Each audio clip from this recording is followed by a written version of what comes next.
역사를 예언으로 통치하시고 늘 우리와 함께 곁에서 돌보아 주시는 알파와 오메가이신 사랑의 하늘 아버지, 정말로 진짜로 저희들의 친아버지가 되어 주셔서 얼마나 저희들 행복하고 매일 얼마나 즐거운지 영원히 하나님만 찬송하고 영광 돌리며 함께 분양해서 빨리 아버지하고 살고 싶습니다. 아멘. 하늘 아버지 사랑해요. 아버지 정말 감사합니다. 네. 지난 밤도 아버지 품 안에서 잠 잘 재워주시고 새날 새 생명으로 이 생명의 말씀의 제단 앞에 나와서 우리 모두 함께 예배드릴 수 있는 귀한 특권도 매일 주시는 것 정말 감사하고 아버지 감사합니다.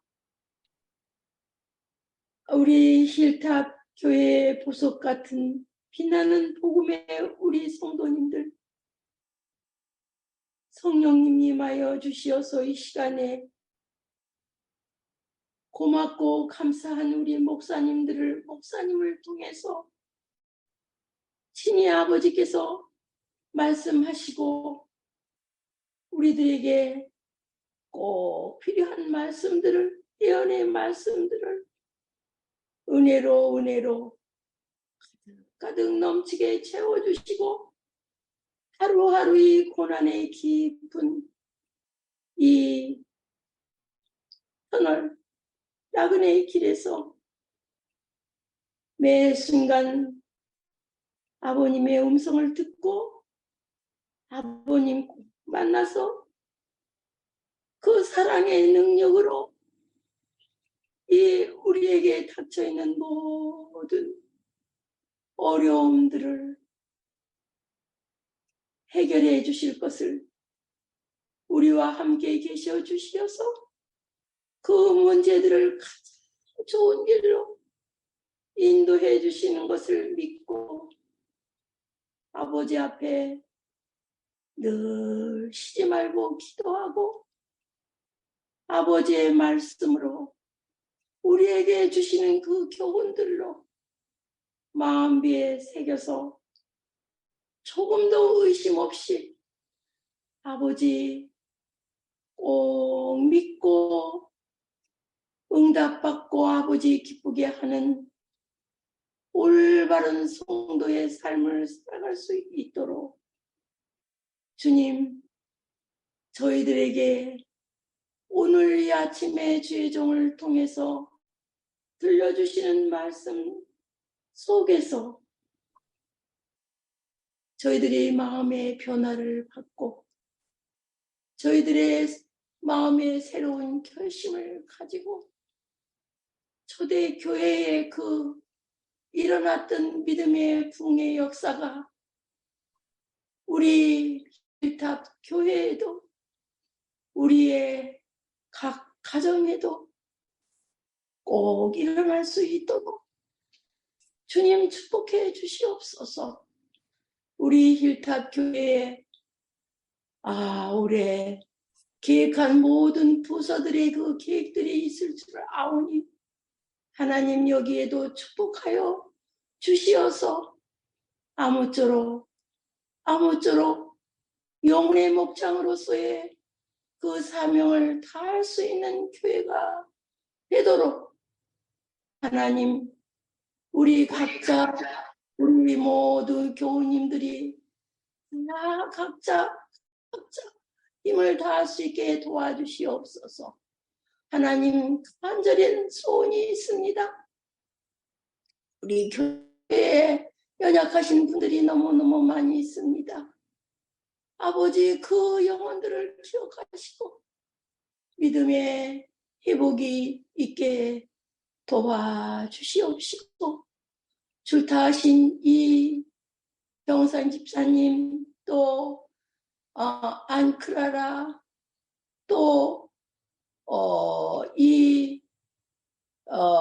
새 구도자라고 할까요? 그 자매님 조희봉 그 자매 아버지 이 시간에 아버지 하나님 만나서 새로운 희망의 길을 걷고 아버지의 귀한 자녀 손들이 되도록 은혜 주시옵소서. 아무쪼록 우리 모두가 다 예쁜 마음, 예수님의 사랑의 마음을 가지고 주님 맞을 준비하게 도와주시옵기를, 이 싸움 맞추게 도와주시옵기를 고마우신 주님의 이름으로 간절히 기도드리옵나이다. 아멘. 아멘. 예, 감사합니다.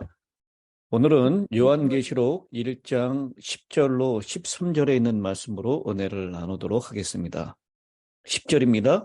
주의 날에.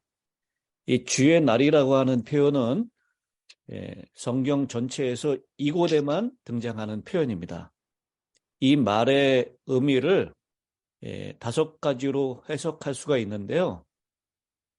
첫째는 주일 중에 첫째 날인 일요일을 가리킵니다. 두 번째는 주일 중에 일요일이라기보다는 연례 행사로서의 부활절 일요일을 가리킵니다. 세 번째, 로마 황제의 날입니다. 로마 황제도 당시에는 주라고 그렇게 부르는 시대였기 때문입니다. 네 번째, 주일 중에 7째 날인 안식일을 가리킵니다. 다섯 번째, 종말적인 주의 날을 가리킵니다. 이 5가지의 해석 가운데 우리는 어떤 것을 선택할 수 있겠습니까?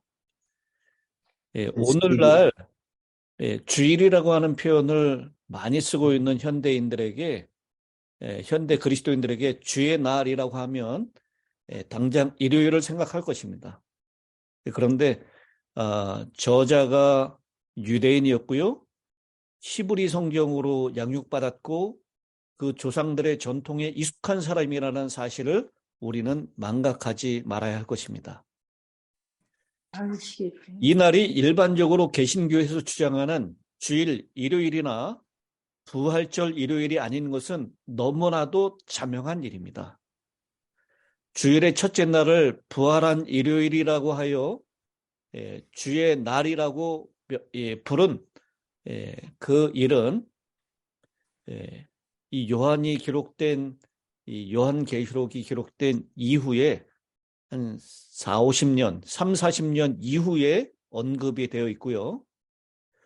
또 AD 175년경에 저술된 베드로 복음이라고 하는 조그만 책에 주의 날을 일요일 날로 그렇게 부활한 날로 그렇게 명명하고 있기 때문입니다. 이 베드로 복음은 책의 이름과는 다르게 베드로가 저술한 책도 아닙니다.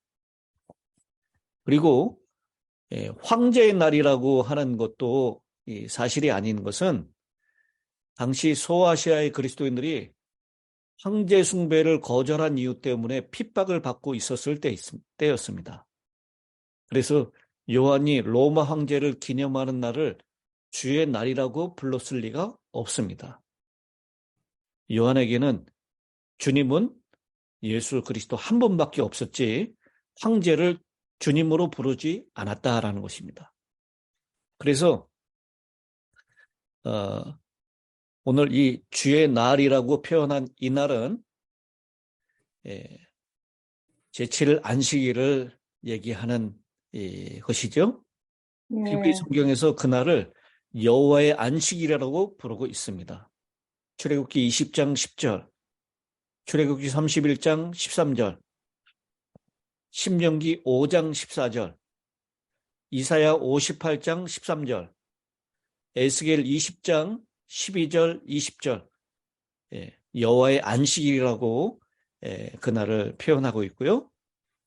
그 다음에 주의 날은 고대 히브리 선지자들이 언급한 여호와의 날, 즉 그분이 세상 끝에 오시는 심판의 날을 암시하고 있을 가능성이 상당히 높습니다. 예, 이 말씀을 요약하자면요. 요한은 주의 날에 관한 이상, 여호와의 날, 최후의 심판의 날, 강림의 날, 이것에 관한 이상을 안식일에 받은 것이다 라고 그렇게 요약할 수 있습니다. 그래서 이 사도 요한이 이 최후의 심판의 날과 안식일 두 날을 연관시킨 것은 전혀 이상한 일이 아닙니다. 이 안식일은 성경과 유대 전통에서 항상 종말론적인 의미를 띠고 있었으며, 거기서 안식일은 구원의 표지며 장차 올 세계를 미리 보여주는 것입니다. 교회증언 6권 128페이지에 이렇게 기록합니다. 주의 날은 창조의 안식일 곧 제7일이다. 하나님께서 거룩하게 하셨고 축복하신 그날에 그리스도께서 그의 천사로 말미암아 그의 종 요한에게 세상 역사가 끝나기 전에 일어나야 할 일들을 알려주셨다. 그렇게 선지자는 말씀하시므로 주의 날이 제7일 안식일이었다는 것을 분명하게 하고 있습니다. 목사님, 예, 일월화 이 요일이 언제 생겼습니까? 그 명칭이. 바벨론 당시에 생겼던 것으로 알고 있습니다. 그때 벌써 일월화가 나왔어요? 예. 바벨론에서 칠성단을 세워놓고 그 7가지의 별을 섬겼는데요. 첫 번째 날이 태양을 섬기는 날이었고, 두 번째 날이 달을 섬기는 날이었고, 그 일월화수목금토 이것이 다 우리가 볼 수 있는 별의 이름들인 것을 우리가 알 수 있죠. 그 바벨론 시대부터 그렇게 일월화수목이 나왔던 것입니다. 목사님, 그 질문하신 이유가 무엇이죠? 그 첫째 날, 둘째 날 계산하지 않았던가? 요한 때. 이미 안식구 첫날에 창세기를 기록했던 모세 때에도요, 일월화수목 다 그 요일을 쓰고 있었어요. 행성을 다 이렇게 섬기는 그런 습관이 있었기 때문에요. 그래서 해와 달이라고 하는 표현을 하지 않고 모세도 창세기에서 큰 광명, 작은 광명 이렇게 표현한 것입니다. 왜냐하면 당시에 이미 해를 숭배하고 달을 숭배하는 사람들이 있었기 때문에 창세기에도 그렇게 표현하는 것으로 그렇게 알고 있습니다. 또 사도행전 580, 사도행적 581페이지예요. 영광의 주께서 추방당한 사도에게 나타나신 것은 이 요한을 얘기하는 거죠. 안식일이었다. 요한은 그가 유다의 동리들과 성읍들에서 백성들에게 설교하던 때처럼 반모에서도 안식일을 거룩히 준수하였다. 사도 요한은 반모섬에서도 안식일을 준수했었고 바로 그 안식일에 영광의 주님께서 나타나셨다라고 말씀을 하고 있습니다. 그래서 주의 날에 내가 성령에 감동되어 내 뒤에서 나는 나팔 소리 같은 큰 음성을 들으니라고 말씀하고 있죠. 내 뒤에서 나는 나팔 소리 같은 큰 음성을 들으니. 히브리식 사고는 사람의 현재 시점에서 과거를 앞에 둡니다. 여러분, 오늘날 우리는 과거는 우리 앞에 있습니까? 뒤에 있습니까? 뒤에. 그래서 우리 과거를 잊자 할 때 뒤에 있는 것은 잊어버리고 앞으로 나가자 할 때 미래를 앞에 두죠. 근데 히브리 사람들은요, 현재 시점에서 과거를 앞에 두었습니다. 왜냐하면 그것이 우리 지각의 앞쪽에 펼쳐져 있기 때문이었습니다. 한편 미래는 아직 일어나지 않았고 따라서 우리 뒤에 오는 것으로 그렇게 여겼습니다. 그래서 내 뒤에서 나는이라고 하는 그 뒤라고 하는 것, 그것은 바로 미래를 상징하는 표현입니다. 그래서 내 뒤에서 나는 큰 음성은 미래를 위하여 우리에게 들려주시는 음성. 또 성경에서 나팔 소리 같은 음성이다라고 하는 것은 하나님의 음성을 의미하죠. 그 소리는 시내산에서 십계명을 선포한 음성이었고요. 구름을 타고 오시는 그리스도의 재림을 발표할 때 들려올 음성이기도 했습니다. 요한에게 그 목소리는 가깝고 친숙하게 들렸을 것입니다. 왜냐하면 그 음성을 요한은 너무나 잘 알고 있었습니다.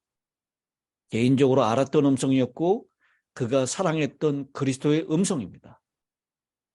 현재 부활해서 승천하신 예수님께서 나팔 소리와 같은 음성으로 뒤에서 음성을 들려주시는데 요한은 안식일에 밤모라간 섬에서 성령에 감동되어서 이 말씀을 들은 것입니다.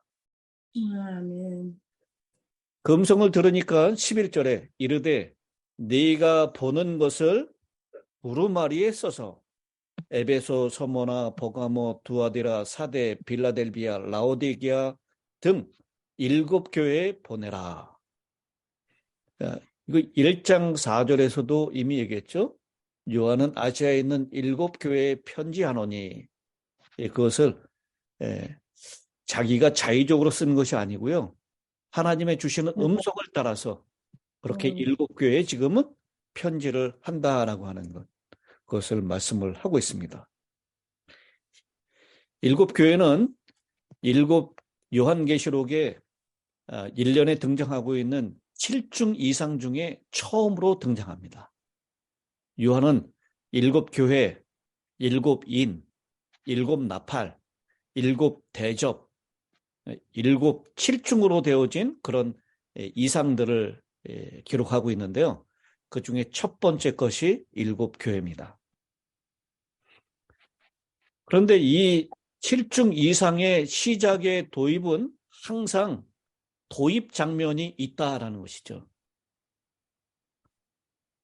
오늘 이제 7교회에 보내는 편지를 7 이상을 교회에 보내는 이상을 기록하기 전에 7 등대 가운데 계시는 그리스도의 이상이 먼저 등장하는데 그것은 도입 장면이다라는 것입니다. 이 도입 장면은 이상이 연출되는 연극 무대의 배경과 같습니다. 그래서 존 보우만이라고 하는 신학자는요, 요한계시록이 각 이상의 도입이라는 배경 앞에서 7장 7막의 고대 그리스 연극을 모방한 것이라고 설득력 있게 주장하고 있습니다.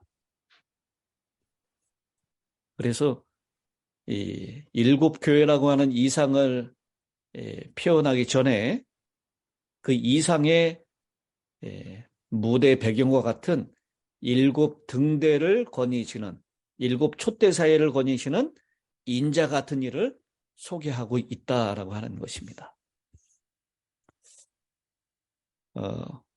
오늘 이 12절에 몸을 돌이켜 나에게 말한 음성을 알아보려고 돌이킬 때 7 금 촛대를 보았는데 뒤에서 나는 음성, 그 음성을 알아보기 위해서 몸을 돌이켰더니 7 금 촛대를 보았다라고 말씀을 하고 있습니다.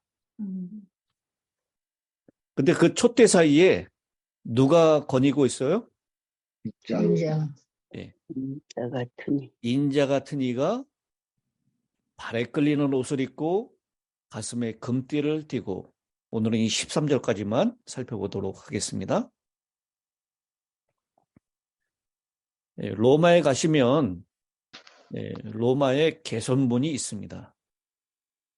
그 개선문은 이 타이터스 장군 혹은 티투스라고 부르죠. 이 티투스 장군의 개선문을 만나게 되는데요. 이 타이터스는 서기 70년에 예루살렘을 점령한 장군입니다. 근데 그 장군이 이 예루살렘 원정을 갔다가 승리하면서 그 승리를 기념하기 위해서 개선문을 만들어 놓았는데요. 예루살렘 성전에서 빼앗아 온 7가지를 달린 등대, 이 메노라라고 표현하고 있죠.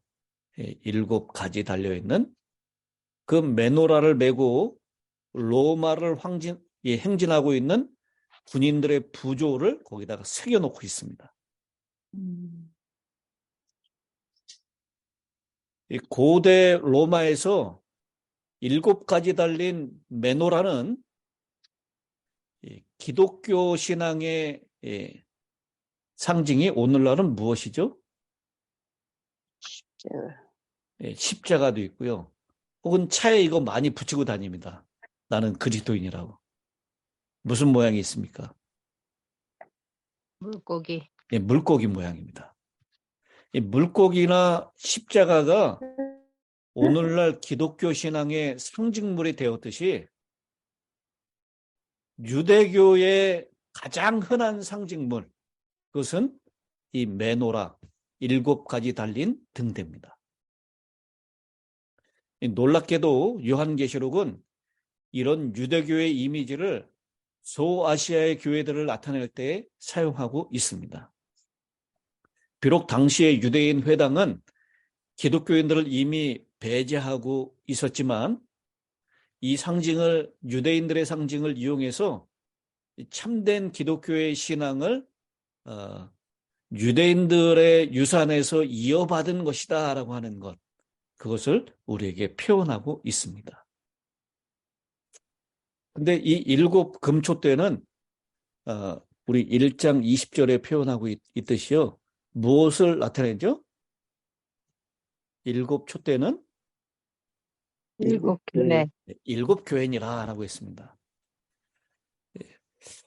유대 전승에서 이 7촛대의 이미지는 하나님께 대한 이스라엘의 순종을 상징합니다. 이스라엘 백성들은 하나님께 순종함으로 세상에 빛을 전하는 사명을 가지고 있습니다.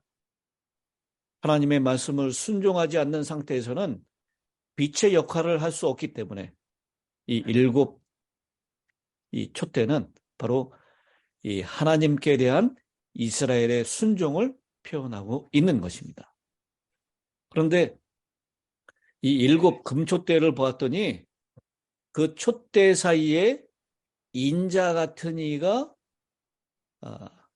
다니고 있는 것을 보게 되는 것이죠. 우리 존 폴린 교수님이 재미난 이야기를 해주고 있어요.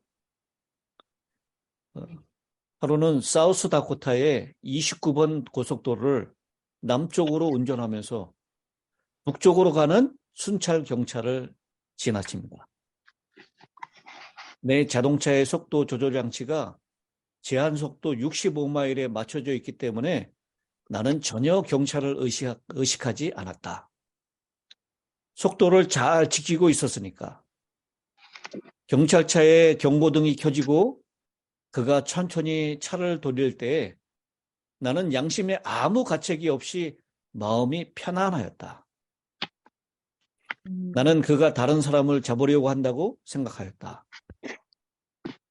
그가 가까이 와서 내 뒤를 바짝 따라오는 것을 보니 누구를 잡으러 온 것이 분명해요? 아기를. 네, 이 존 폴린 교수를 잡으러 온 것이 분명합니다. 나는 양심의 거리낌 없이 차를 세웠고 무슨 문제인지 궁금하였다. 조금 빨리 운전하지 않았나요? 아닙니다, 경관님. 나는 공손히 대답하였다. 65마일 속도에 고정해 놓고 달렸는데요.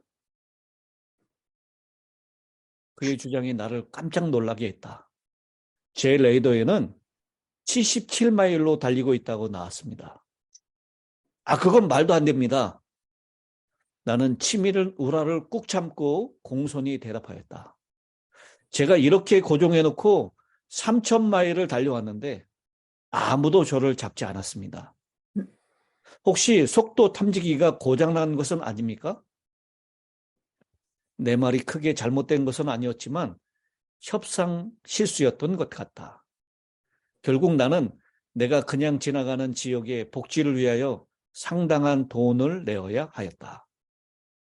나는 이 일로 몇 주일 동안 화가 나 있었지만 어찌할 수가 없었다.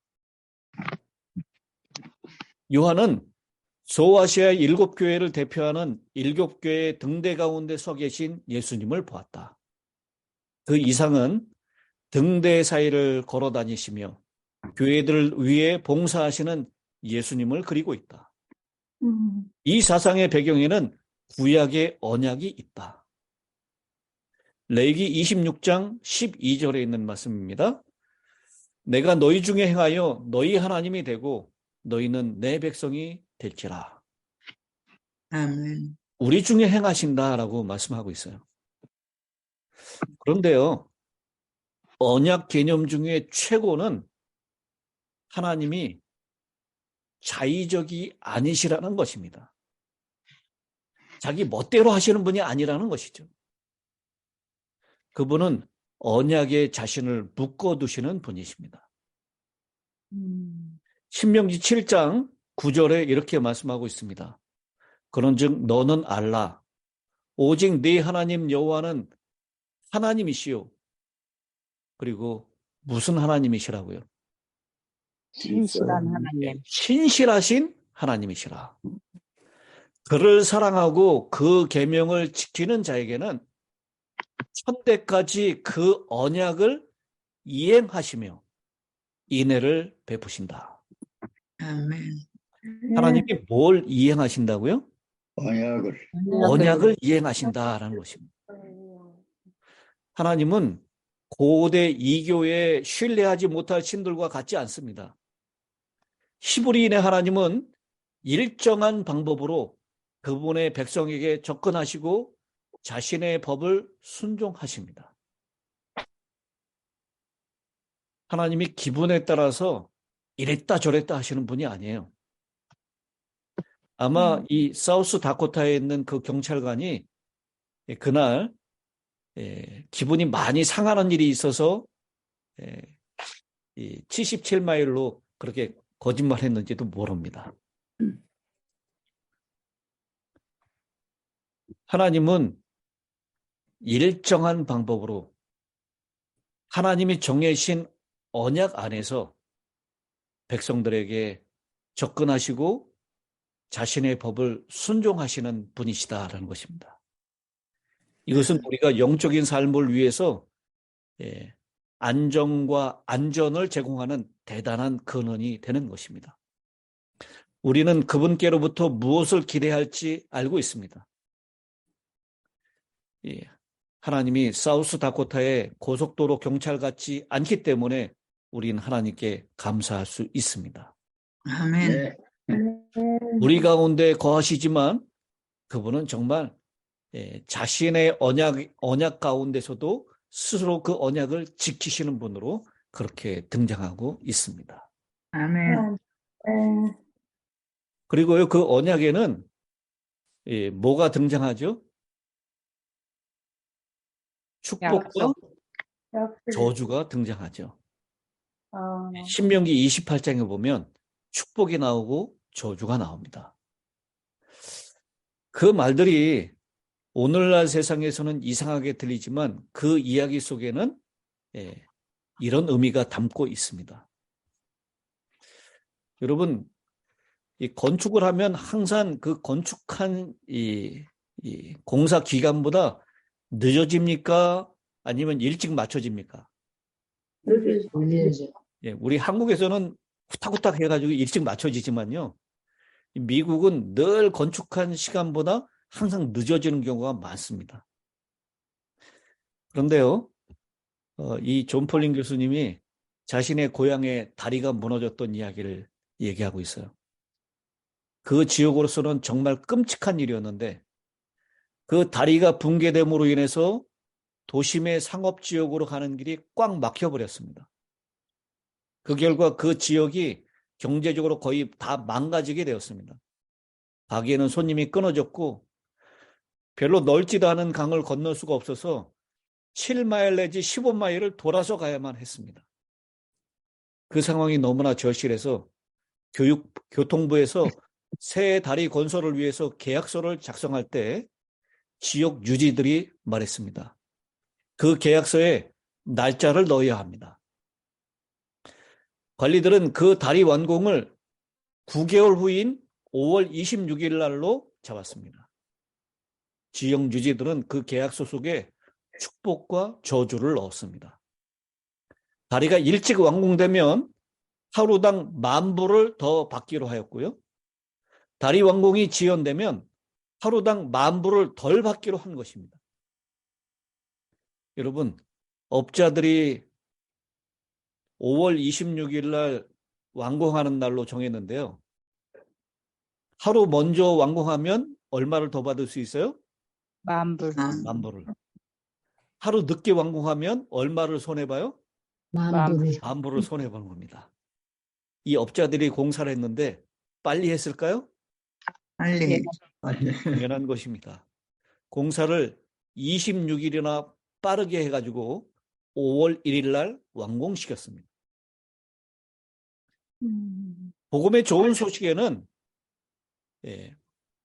하나님께서 그리스도 안에서 이미 언약의 의무를 십자가와 부활을 통해서 이루어 놓으셨다라고 하는 것입니다. 예수님과 관계를 가진 사람들에게 이 언약은 두려운 것을 하나도 포함하고 있지 않습니다. 하나님의 약속은 그리스도 안에서 모두에게 거저 주어진 것입니다. 우리는 그분과의 관계 속에서 안정을 얻을 수가 있는 것이죠. 아멘. 많은 그리스도인들은 불안정합니다. 그들은 충분히 할 일을 했는지, 하나님과의 바른 관계를 갖고 있는지를 모르고 있습니다. 그들에게 예수님께서는 말씀하십니다. 나는 너희 중에 있다. 이 교회들이 완전한지, 그들이 모든 일을 잘했는지, 우리는 실수할 수도 있고 또 실수하고 있으며 어떤 식으로든지 예수님에게서도 떠나고 있습니다. 그러나 예수님은 백성을 위하여 항상 그곳에 계시는 언약에 충실한 하나님으로서 촛대 사이에 계속 다니시면서 우리를 돌보시고 계신다라는 것입니다. 아멘. 그분 안에 언약에 축복과 저주가 있다라고 하는 것은 너네 이렇게 하면 축복받고 이렇게 하면 저주받는다라는 것을 말씀하는 것이 아니라요. 그리스도 안에서 이미 우리가 축복받을 길이 보장되어 있다라고 하는 것을 우리에게 말씀하고 있는 것입니다. 아멘. 주님께서 그 언약에 신실하신 분이다라는 것. 비록 우리가 실수하고 또 격길로 나갈 수도 있지만 이미 그 언약 안에서 그 모든 축복 가운데로 우리를 인도하고 우리를 지키고 계시는 분. 그래서 7 촛대 사이에 행하시고 계시는 분. 부지런히 우리를 살피시고 인도하시는 분이라는 것을 오늘 이 7교회의 도입 장면에서 우리가 살펴볼 수 있는 내용입니다. 오늘 그 예수님이 우리와 함께 하심을 믿고 감사하시는 저와 여러분이 되시기를 바랍니다. 아멘. 마지막 끝기도를 한문자 사모님께서 해주시겠습니다. 감사합니다. 또 드리겠습니다. 감사하시고 은혜로우신 아버지 하나님, 간밤도 저희들을 하나님의 은혜 가운데 쉬게 하시고 이 새벽 미명의 말씀의 제단 앞으로 모아주셔서 이 시간도 사도 요한이 거룩한 안식일에 성령 하나님의 감동하심으로 이 귀한 마지막 때를 위한 계시록의 말씀을 영감으로 받아 기록하게 하시고 오늘날 우리에게까지 전달되어 오늘 하나님의 종을 통하여 우리에게 이 귀한 말씀들을 풀어주시고 깨닫게 하심을 진심으로 감사드리옵나이다. 하나님, 우리는 무지하고 지혜가 부족합니다. 하나님께서 항상 우리를 붙들어 주시고 우리에게 하늘의 능력과 은혜로 인도하셔서 우리의 삶이 하나님을 기억하며 하나님께서 우리에게 그 하나님을 사랑하고 계명을 지키는 자들에게 천대까지 은혜를 베풀어 주신다는 그 귀한 놀라운 축복과 약속을 기억하며 우리의 삶이 기쁘고 감사하고 하나님께 영광 돌리는 아름다운 은혜의 삶이 되도록 역사하여 주시옵소서. 하나님, 이 시간은 간절히 기도드리옵는 것은 우리 이재천 장로님 안식일에 어려운 가운데 있었지만 그러나 하나님께서 또 능력을 베푸시고 사랑하시고 은혜를 더하셔서 회복되게 하시고 생명을 다시 허락하여 주신 은혜를 진심으로 감사드리옵나이다. 빨리 건강을 또 회복하시도록 역사하여 주시옵소서. 또 간호하시는 우리 김선희 사모님과 또 따님 수잔 여러 가족들에게 하늘의 은혜를 주시고 또 우리 자녀님이 힘을 내고 정신을 차려서 또 가족에게 아름다운 은혜의 아버지요 또 남편이 될 수 있도록 역사하여 주시옵소서. 아버지 하나님, 또 우리 힐탑교회 모든 성도들에게 새 생명을 주시고 하루를 시작하게 하여 주셨사오니 우리에게 허락하여 주신 이 귀한 한날을 우리가 어떻게 살아야 할지 우리를 지도하시고 가르쳐 주시고 이끌어 주실 것을 믿고 감사드리옵나이다.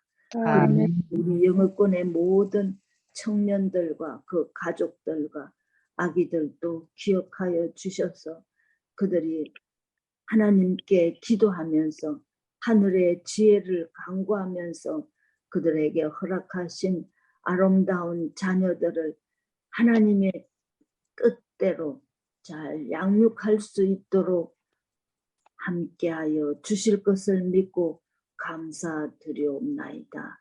아멘. 이제